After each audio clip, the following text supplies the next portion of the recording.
Welcome to this explainer. Let's jump right in, shall we? I want you to step with me into the dark, candlelit, and honestly, incredibly dangerous world of 16th century Renaissance Florence.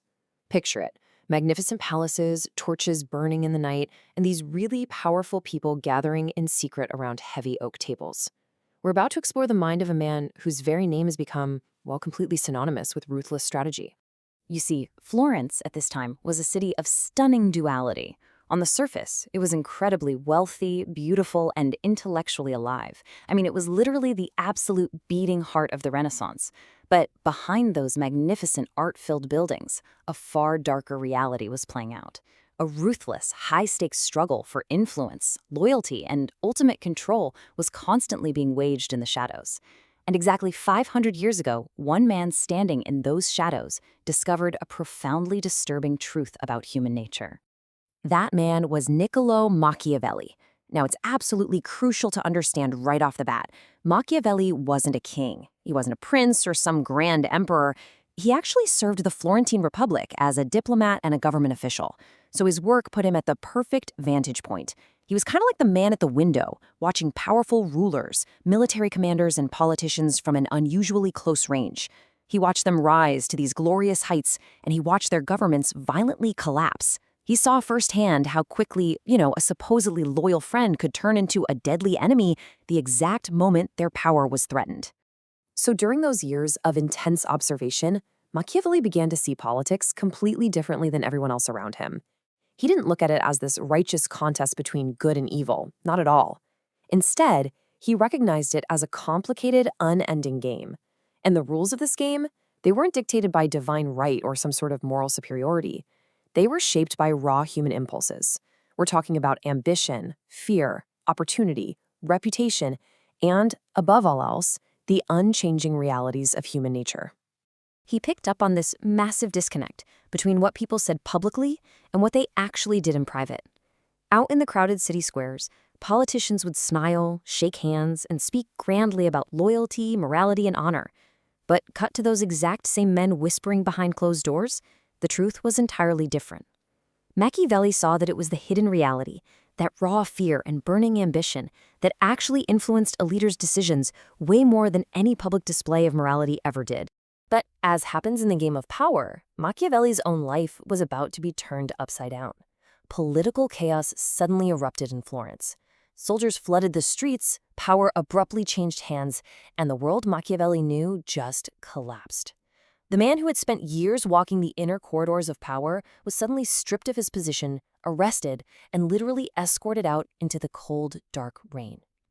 Just like that, he found himself completely exiled from the political world he had spent his entire life studying. Banished to the quiet countryside, living in this dark isolation far away from the city's power centers, Machiavelli didn't just give up. At night, sitting at a simple wooden desk illuminated by just a single candle, he took a feather pen to parchment.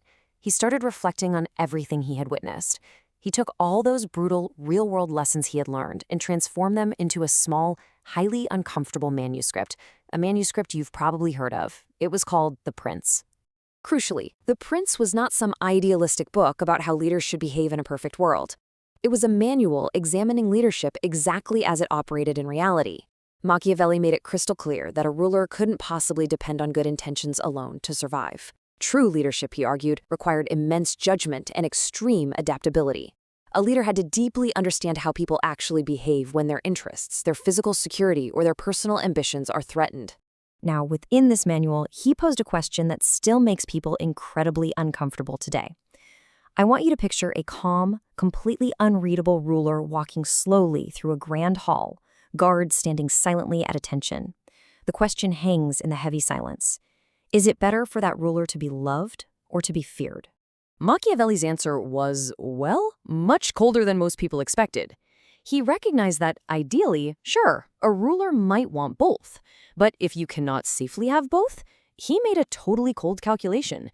Being feared is far more dependable than being loved. Why? Well, because love is unpredictable. It's given and taken away at the whim of the people, and it often disappears the very second circumstances get tough. Fear, on the other hand, is maintained by the dread of punishment. It's a psychological hold that the ruler directly controls. But And listen, this is a massive caveat that so often gets misunderstood. Machiavelli was very, very clear on exactly where the line must be drawn. He said fear should never become hatred. While fear is a tool of control, hatred is a literal weapon of destruction. If a ruler's actions push the people from fear into outright hatred, that ruler is ultimately sowing the seeds of their own violent downfall. Hatred unites enemies, and absolutely no amount of power can protect a leader from a population that is entirely united against them. He also explained that leaders must understand how every single action appears in the shadows of the court. In politics, perception is quite literally everything. Strength without good judgment, that just looks like dangerous recklessness. And kindness without caution, that simply invites rivals to attack. For Machiavelli, politics resembled a deeply complex game of chess, played by candlelight. It's like a king piece surrounded by pawns. Every single decision a leader makes instantly shifts the positioning of allies and rivals alike. A successful leader can't just react to the chaos around them, right? They have to possess the foresight to anticipate the cascading consequences of every single move on the board before they even touch a piece. So this brings us to what I believe is his deepest, most ruthless, and yet probably most profound lesson. True leadership demands understanding people precisely as they are, totally stripped of our wishful thinking. I mean, it's incredibly tempting to plan strategies based on how we wish people would behave, with honor, loyalty, and selflessness. But Machiavelli insists, if you build your strategy on a fantasy of human goodness, reality will tear it down. And honestly, this is exactly why, centuries after that solitary figure sat writing by candlelight, the pages of his book are still turning today. His concepts completely transcended Renaissance Italy. Today, his ideas are intensely studied by modern politicians. They're read closely by corporate executives and boardrooms, and they're debated by global strategists. They literally force us to confront the enduring, somewhat uncomfortable reality of human uncertainty, self-interest, and ambition that still drives our world right now. Look into the eyes of this exiled diplomat hidden in the deep shadows.